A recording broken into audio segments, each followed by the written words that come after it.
자, 앞에서 포스페이트, 아세테이트, 트리스에 대해서 각각의 버퍼들의 농도에 따른 UV 컷오프와 거기에 따른 이제 A와 B의 흡광도 차이, 베이스라인 드리프트에 대해서 말씀을 드렸는데, 그러면 기왕에 우리가 한번 pH 버퍼를 알아보는 만큼 pH별로 어떤 버퍼를 사용하는 것이 좋고, 그다음에 그 버퍼들은 유균매 녹는 게 어떤 게 있고 어떤 게 안 녹는지를 한번 알아보겠습니다. 그래서 지금 왼쪽에 표를 띄워놨는데 버퍼별로 pKa 값과 그 다음에 UV 컷오프 값을 표시를 해놨습니다. 물론 논문마다 자료마다 이제 이런 UV 컷오프라든지 pK 값이 조금씩 달라질 수는 있습니다. 참고로 해서 보시고요. 너무 정확한 값이라고 기대하실 필요는 없습니다. 자, 그러면은 예를 들어서 pH를 2로 맞춘다 라고 하면은 어떻습니까? 이 pH 2로 맞출 수 있는 버퍼라고 할 수 있는 거는 포스페이트 버퍼밖에 없는 거죠. 지금 버퍼 레인지가 보면은 이제 2를 포함하고 있는 게 포스페이트밖에 없습니다. 그리고 포스페이트는 상대적으로 어떻습니까? 한 10mm몰 기준으로 했을 때 UV 컷오프가 그렇게 높은 편이 아니에요. 그 대신에 이제 포스페이트는 유경우에 높진 않습니다. 그 점을 우리가 주의를 해야 되고요. 그 다음에 pH를 3으로 맞추려면은 선택할 수 있는 거는 시트레이트 외에는 아마 없을 겁니다. 시트레이트 pK가 지금 3.1인 게 있죠. 그래서 시트레이트 버퍼를 우리가 사용하는 것이 버퍼 능력의 면에서 보면 제일 낫다고 보고요. 그 대신에 시트레이트는 어때요? 유금에 안 녹아요. 예, 유금에 안 녹습니다. 그래서 그 부분은 우리가 좀 잘 주의를 하셔야 되고요. 또 시트레이트 단점이 뭐예요? UV 컷오프가 상대적으로 높은 편입니다. 같은 온도에서. 예, 그래서 그럼 우리가 좀 신경을 써야 된다라고 보시면 되겠고요. 자, 그 다음에 pH를 4를 맞춘다 그러면은 그때는 포르메이트 버퍼 pK가 3.7인 포르메이트 버퍼를 쓰는 것이 가장 낫다고 보겠습니다. 포르메이트 버퍼 같은 경우는 암모늄 포르메이트 같은 것들은 어때요? 예, 유경매에 녹을 수가 있고 휘발성입니다. 그렇죠? 예, 그래서 우리가 유경매도 녹여서 사용할 수가 있다라고 보시면 되고요. pH 5면은 시트레이트 버퍼도 걸리고 아세테이트 버퍼도 걸리죠. 어떤 게 훨씬 낫겠습니까? 아세테이트가 훨씬 낫습니다. 왜냐하면 암모늄 아세테이트 같은 것들은 유경매에 녹으니까요. 그렇죠? 예, 그런데 시트레이트는 유경매에 안 녹으니까 이것을 사용해가지고 우리가 조절을 해주는 것이 훨씬 나을 것 같고요. 6 같은 경우는 뭐 다른 선택의 여지가 없습니다. 시트레이트 버퍼 써야 되고요. 7은 포스페이트 버퍼가 적당하겠죠. 그 다음에 8 같은 경우는 트리스 버퍼를 사용하면 되고요. 그래서 트리스 버퍼 같은 경우는 유경매는 녹는데요. 그 대신에 이제 휘발성이 아니니까 LCMS에는 사용할 수가 없는 거죠.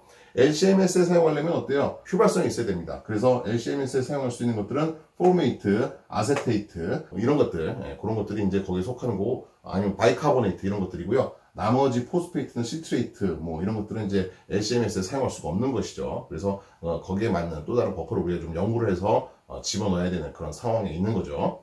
이번에는 베이스라인 드리프트의 원인이 되는 좀 특별한 경우에 대해서 한번 살펴보도록 하겠습니다. 여러분들 그 TFA를 이동상에 많이 넣어서 쓰시는데요. 특히 단백질이나 펩타이드를 분석을 할 때는 이동상에다가 거의 필수적으로 아마 트리플로로 아세틱 애시드라고 하는 물질을 넣어서 사용하는 것을 보실 수가 있습니다. 자, 트리플로로 아세틱 애시드는 이동상에서 두 가지 역할을 하는데요. 하나는 pH를 낮춰주는 역할을 하고요. 또 하나는 아이온 페어 리에이전트로서의 역할을 합니다. 자, 트리플로로 아세틱 애시드의 구조가 좀 이렇게 돼 있죠. 보통 아세틱 애시드라고 그러면 여기에 이제 다 수소가 붙어 있는데 여기서는 지금 트리플로로니까 불소가 지금 3개가 붙어 있습니다. 자, 불소는요 원자 중에서 전기음 송도가 가장 큰 원자입니다. 전자를 잘 끌어당기는 얘기죠. 이쪽 방향 이쪽 방향 이쪽 방향으로 전자를 쭉쭉 끌어당기니까 전자가 이쪽으로 전체적으로 이동을 하면서 여기 있던 수소이온이 잘 툭 떨어져 가지고 이온화가 잘 됩니다. 자, 그래서 이 상태로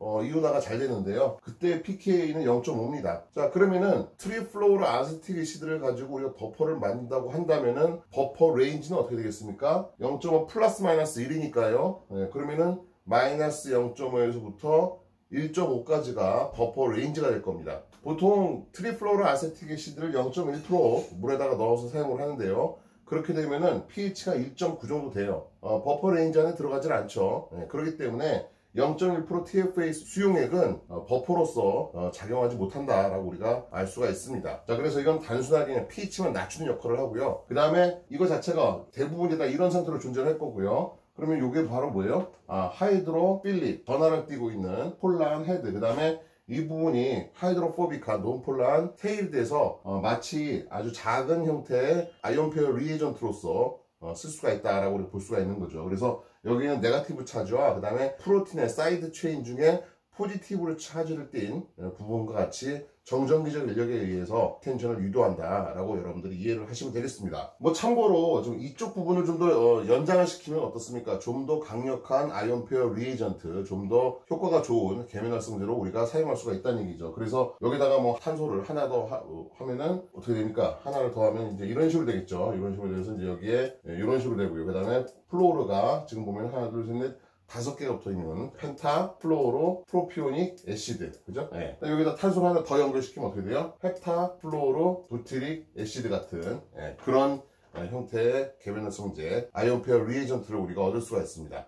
그래서 LCMS를 하시는 분들이나 아니면 이제 단백질 분석, HPLC를 통해서 단백질 분석을 하시는 분들은 이제 요걸 많이 쓰시는데 꼭 요것만 쓰실 필요가 없이 뭐 이런 것들이나 이런 것들도 사용하시면은 좀 더 효과가 좋은 결과를 우리가 얻을 수가 있다라고 우리가 볼 수가 있는 것이죠. 자, 그 다음에 0.1% TFA는요, UV 컷오프가 190나노메타 정도밖에 안 됩니다. 굉장히 낮죠. 네, 그래서 흑광도 적기 때문에 우리가 그 이동상으로서 굉장히 잘 사용할 수 있는 그런 물질이 되겠습니다. 이동상에 TFA를 집어넣은 상태로 우리가 크로마토그램을 한번 봤습니다. 그래서 지금 측정 파장이 215, 254나노메타에서의 베이스라인이 지금 나타나는데요. 일단은 이걸 보기 전에 이동상에 들어가는 물질들의 각각의 UV 컷오프, UV 흑광 정도를 한번 살펴봐야 되겠습니다. 그래서 물이나 아세토나이트는 UV 컷오프가 190나노메타로 굉장히 작습니다. 그 다음에 0.1% TFA도 마찬가지로 190나노메타로 굉장히 작다라고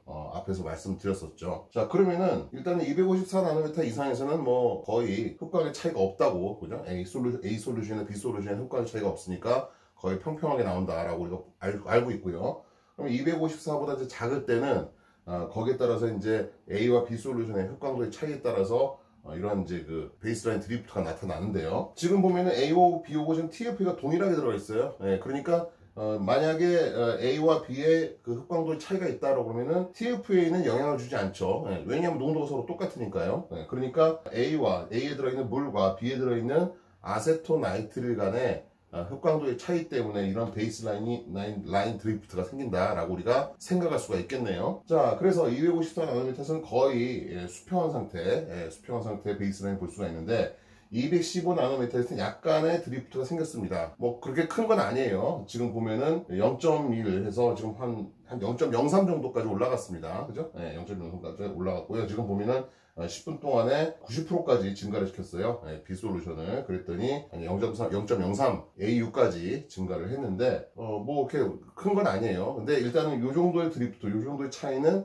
결국은 물과 아세토나이트릴 사이의 흑광도의 차이 때문에 생긴다라고 우리가 생각할 수가 있겠네요. 그럼 만약에 215고 254 사이에 한 230나노메타 정도면은 어떻게 될까요? 그러면 아마 215보다 좀 더 완만하면서 254에 가까운 그런 더 완만한 베이스라인을 우리가 볼 수 있을 거라고 생각을 하는데 실제로 해보면은 그렇지가 않고 좀 더 가파른 형태의 베이스라인이 생기더라라는 겁니다. 지금까지 우리가 알고 있던 상식과는 좀 거리가 멀죠. 그러면은 아세토나이트의 퍼센티지, 그러니까 TFA를 똑같이 0.1% 넣고요. 아세토나이트의 퍼센티지를 바꿔가면서 한번 흑광도를 측정을 해봤더니 그래프가 이런 식으로 나오더라는 거죠. 20에서 100까지 물에 대한 아세토나이트의 농도고요. 그 다음 여기는 항상 TFA가 0.1%씩 또 동일하게 들어있어요. 자, 그랬을 때 지금 observance를 측정을 했더니 이렇게 나왔고요. 그럼 이거는 우리가 뭐라고 생각할 수가 있냐면 시간이 갈수록 지금 아세토나이트의 농도가 증가를 하니까, 그죠? 그러니까 이건 마치 베이스라인이 지금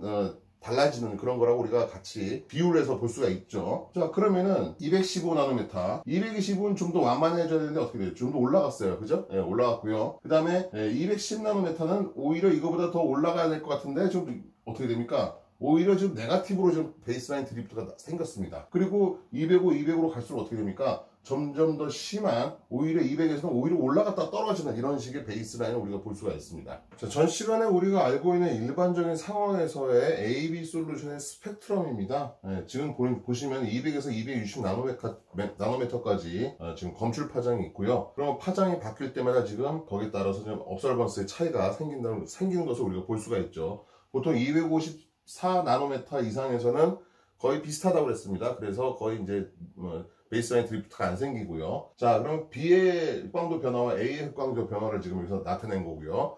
A는 주로 이제 물이 있으니까 상대적으로 B보다는 검출 파장이 작아짐에 따라서 흑광도가 이렇게 증가가 그렇게 크지 않고요. B 같은 경우는 뭐 예를 들어서 용매가 들어있어요. 네, 용매가 들어있어서 용매 때문에 일반적으로 용매는 물보다 흑광도가 크잖아요. 그래서 지금 검출 파장이 작아질수록 증가를 하니까 그래서 검출 파장이 단파장으로 갈수록 그만큼 A와 B 사이에 이런 흑광도 차이가 커지기 때문에 거기에 따라서 우리가 베이스라인 드리프트가 생긴다라고 우리가 이제 이렇게 알 수가 있는 거죠. 그래서 지금 보면은 A가 지금 뭐예요? 여기가 0이고요. 그죠? 예, 만약에 B를 만약에 뭐 메탄올이나 뭐 이런 것들로 생각한다면은 메탄올이 0일 때 0%에서부터 100%죠. 그러면 그 사이에 이제 어떻게 됩니까? 뭐 예를 들어서 뭐 20%, 30%, 40%뭐 이런 식으로 이제 이런 식으로 갈 거예요. 그런데 TFA를 집어넣은 아세토나이트릴의 경우에는요, 물에 대해서 아세토나이트릴 농도가 좀 이렇게 바뀌면서 어떻게 돼요? 우리가 지금 일반적으로 알고 있는 이런 형태가 아니란 얘기죠. 네, 지금 보시면은. 그래서 가장 플랫하게 나와 있는 215나노메타, 이쯤엔 215나노메타 됩니다. 그래서 215나노메타가 보면 어떻습니까? 지금 거의 플랫하다고 볼 수가 있는 거죠. 그래서 215나노메타보다 큰 상태에서는 지금 보면은 농도에 따라서 아세토나이트의 농도가 크면 클수록 그만큼 흑광도가 커집니다. 그죠? 네, 그래서 이거는 상식적으로 우리가 알고 있는 그런 상황이랑 똑같아요. 네, 똑같은데 215나노메타를 지나고 나면은 오히려 아세토나이트의 농도가 증가할수록 흑광이 떨어지는, 오히려 더 떨어지는 그런 현상을 우리가 볼 수가 있다는 겁니다. 이런 것 때문에 215나노메타보다 더 높은 파장에서는 오히려 베이스라인 드리프트가 더 심해지다가 그 다음에 254를 넘어가면 그때부터 다시 또 평평해지는 그런 우리가 이전에 생각하지 못했던 그런 비상식적인 그런 결과를 보여주는 것이죠. 자, 그러면은 그런 상황을 우리가 이제 TFA를 사용을 할 때 어떤 식으로 그런 베이스라인 드리프트를 개선을 할 수가 있을까요? 지금 A 솔루션을 0.1% TFA 물에다가 녹인 거고요. B 솔루션을 0.1% TFA를 아세토나이트에 녹여서 어떤 물질을 분석을 했습니다. 그런데 검출 파장이 230나노메타예요. 그랬더니 지금 베이스라인 드리프트가 0에서 거의 한 200mAU까지 0.2AU까지 이제 치솟았습니다. 네, 그래서 이걸 갖다 이제 우리가 평평하게 완만하게 만들고 싶어요. 자, 그럴 때는 우리가 이제 두 가지 방법이 있습니다. 하나는 TFA의 각각의 농도를 바꾸는 겁니다. TFA를 지금 보면 둘 다 0.1씩 0.1씩 들어갔잖아요. 네, 그런데 지금 보면은 B가 증가할수록 아세토나이트의 농도가 증가할수록 점점 베이스라인이 증가를 하니까 일단은 뭔지 모르지만은 B에서의 TFA 농도를 좀 줄여주고요. A는 상대적으로 B보다 좀 높게 하면은 될 것 같아요. 그래서 A를 한 0.05% TFA를 집어넣고요. B는 0.03% 좀 작게, 그죠? 그러니까 둘 다 똑같이 하지만 살짝 그 농도의 변화를 주는 겁니다. 그래서 농도의 변화를 살짝 주면서 우리가 시행착오를 겪다 보면은 나중에 이제 이렇게 평평하게 나오는 그런 순간이 올 겁니다. 그래서 그런 식으로 우리가 개선을 하는 방법이 있고요. 또 하나는 지금 보면 이제 이게 산과 짜겸기의 농도 비율을, 몰농도 비율을 일정하게 만들라는 얘기입니다. 그러니까 뭐냐면은 여기서 TFA가 이온화가 되잖아요. 이온화가 되는데 나중에 보니까 이유가 왜 그런지 알고 보니까 TFA가 지금 보면은 이제 이렇게 생겼습니다. 이온화가 안 된 상태와 이온화가 된 상태, 이 두 상태가 지금 평형을 이루고 있는 겁니다. 자, 이런 식으로 평형을 이루고 있는데요. 자, 둘 중에서 어떤 게 더 흑광도가 높을까요? 같은 물질이지만 지금 보면은 차지폼이 다르죠. 그래서 이온화의 형태가 컨주게이션이 더 잘 일어날 수 있기 때문에 사실은 어떻게 돼요? 이쪽이 네거티브고 이렇게 되는 거라고 생각하기보다는 우리가 어떤 거라고 생각하는 게 훨씬 더 낫습니까? 컨주게이션 했다고 보는 게 낫죠. 여기 지금 보면은 산소가 이렇게 하나씩 붙어 있고요. 여기는 여기는 전자들이 전체적으로 이렇게 고르게 컨주게이션 돼 있는 네거티브 차지는 띄고 있고요. 이런 상태로 있다고 하는 게 우리가 좀 더 자연스럽게 이 상태를 우리가 해석할 수 있는 거죠. 그래서 컨주게이션 된 상태이기 때문에 이온화된 상태가 훨씬 더 흑광도가 높습니다. 그러면은 이렇게 이온화가 되려면 뭐가 필요해요? 물이 필요하죠. 지금 보면 사실 여기 생략되는데 여기 지금 물이 있고요. 여기도 마찬가지로 어떻습니까? 하이드로늄 이온 여기 있는 거죠. 그래서 물이 부족해지면 상대적으로 아세토나이트의 농도가 증가를 하면서 물이 부족해지면 어떻게 됩니까? 역반응이 우세해집니다. 그죠? 역반응이 우세해져가지고 이놈들의, 그죠?